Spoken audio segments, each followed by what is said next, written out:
Okay, hello everyone, and welcome to our interview assignment. Now, this assignment is due in week 14, so it's not due right now. The last recording I did somehow was warped and could not be uploaded. It kept giving me issues, so not to worry, it's been discarded, and so now I'm doing a new one.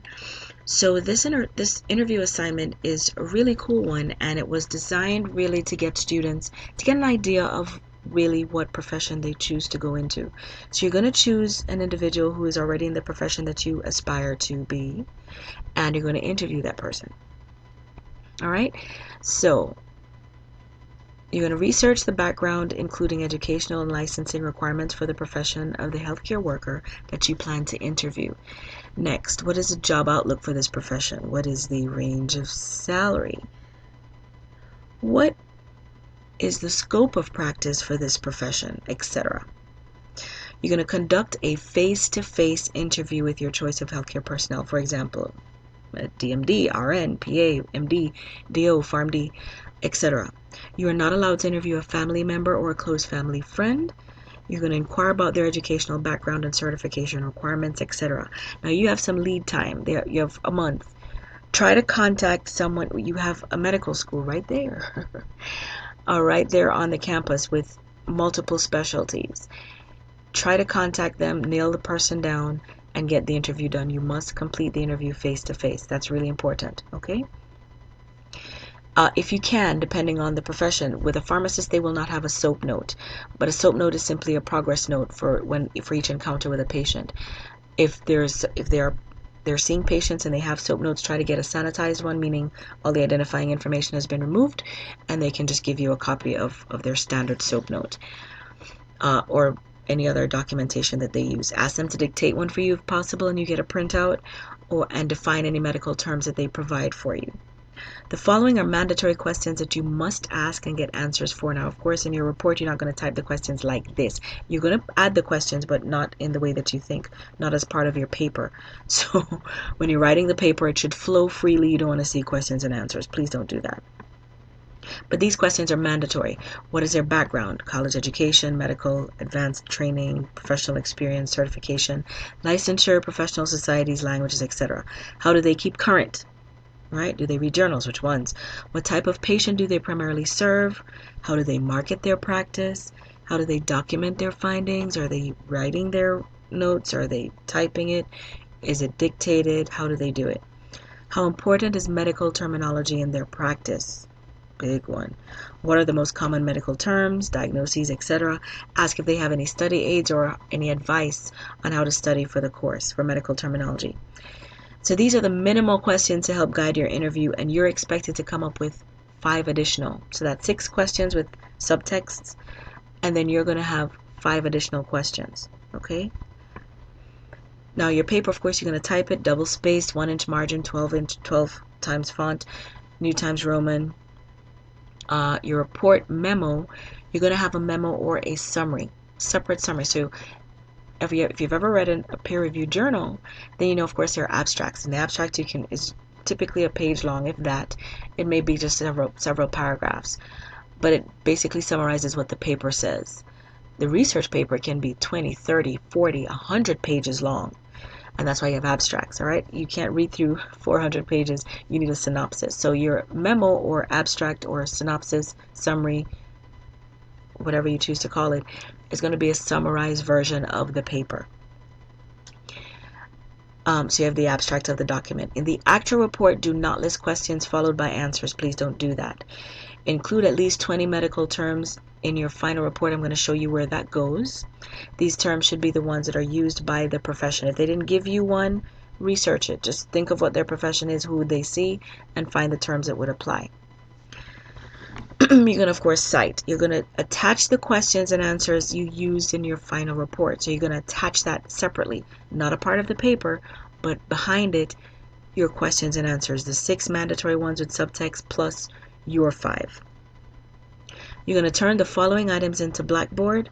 You will have only one attempt at submission in both Blackboard and Turnitin, so please ensure that you save all components of the assignment as one Word document to facilitate upload. Failure to do so will result in loss of points if your entire assignment is not submitted in one attempt by the deadline. You need a title page if you choose. That's just fancy. You can do it or not. The abstract or memo or summary or synopsis, that is one separate page. All right, you're going to need that separate also. You're going to have it all together in one document, but you're going to upload it into two places. Then, of course, your complete assignment. I've given an example of what the flow of the paper there. You can do it that way or not, but just make sure that the paper flows well. The next page should be your questions and answers. Then you have your citation page. Then number 6 is your table of analysis with the words, your terminology. 7 would be your Turnitin.com report with explanations. So this is why, of course, you have to turn in your assignment the day before.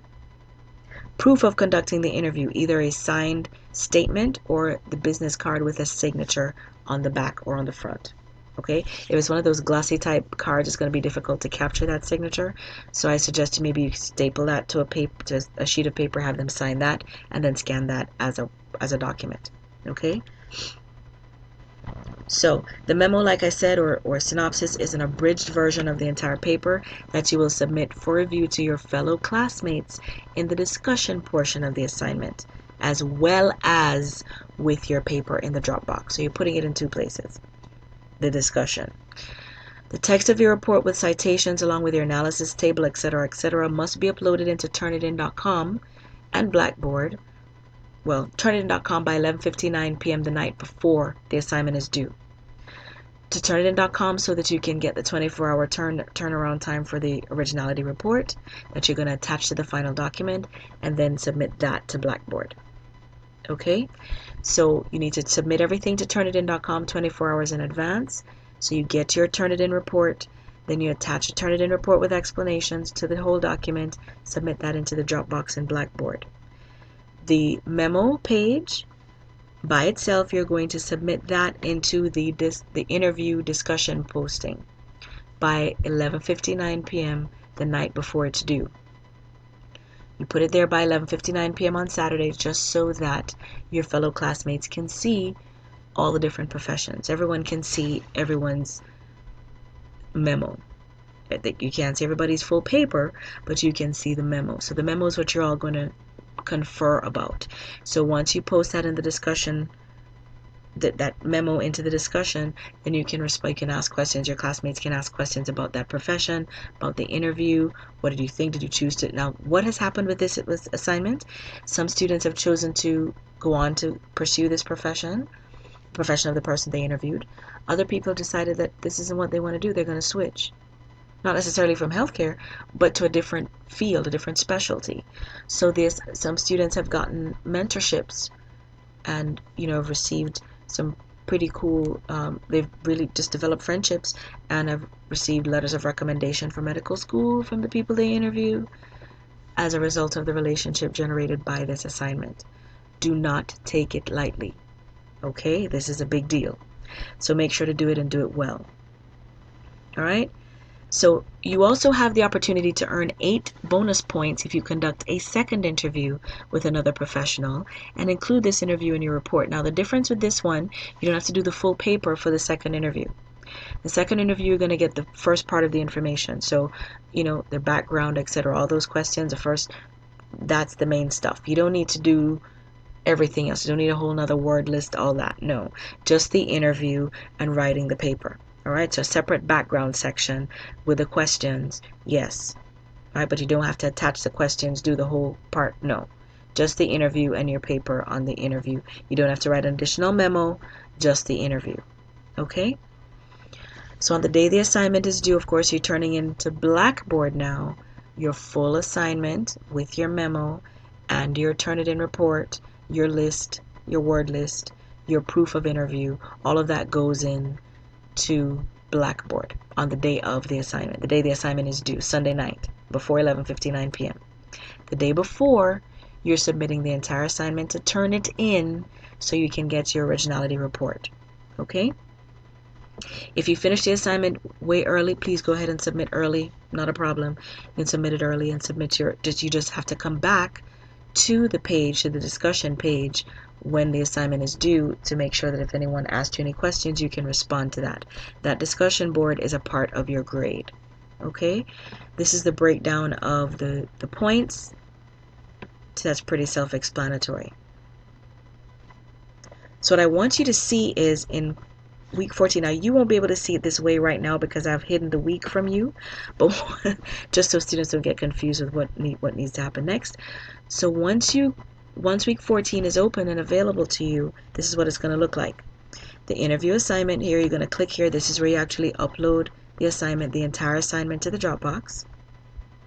Okay, so you're going to attach the file, and then what you also will need to do is go to the interview assignment discussion board and post your memo or summary or abstract of your paper. Okay, so I hope I've made that very clear. The entire paper plus your memo, your abridged version, your summary of it, plus your questions, plus your word list, plus your proof of conducting the interview, the day before it's due, submit it to Turnitin so that you get your Turnitin originality report.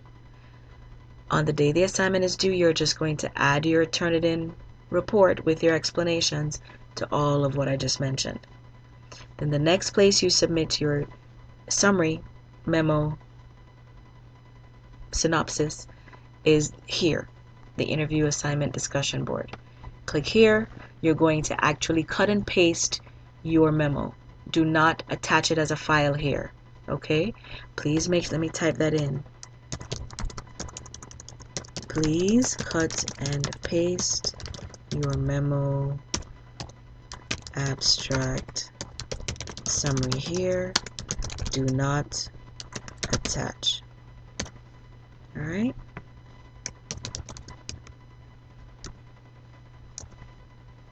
Uh-oh.